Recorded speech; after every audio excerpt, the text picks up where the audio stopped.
We're joined in the Eastern Cape in Mbizana by our reporter Nkululeko Nyembezi. And just to give a little bit more context, Nkululeko, not one municipality in the Eastern Cape was stable, according to a report released about 2 months ago by the Department of Cooperative Governance. What are the voters on the ground tonight telling you?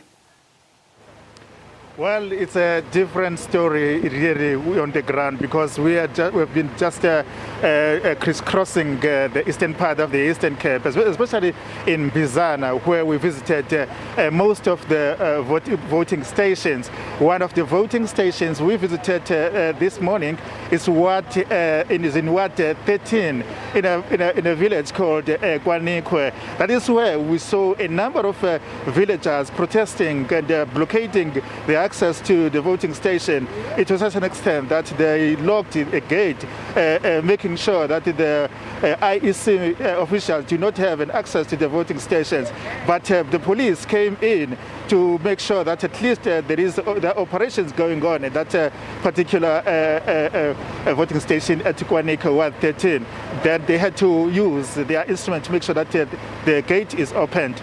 Then after that, we saw residents burning T-shirts, ANC T-shirts, showing their anger. But fortunately, after some time, the mayor of Winematigizela local municipality, Umama Daniel Samafumbata, came in and they have a chat with the residents. And then he convinced them to cast their vote, because she explained to them that not voting, or by not voting, will not solve any problem. Instead, will increase more problem in the village. And then indeed, we saw them queuing up, casting their vote. Then we moved to one of the problematic ward, if I may put that way, Ward 30, in a village called Enyanisweni, where we are right now.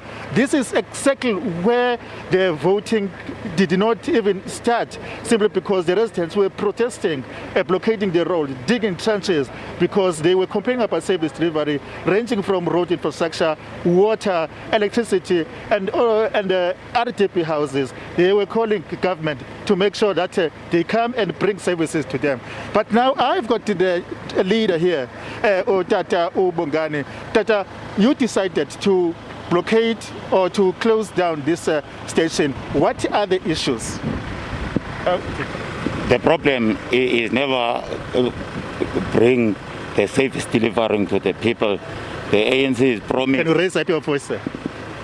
The problem is the ANC is never fulfill their promises for the community.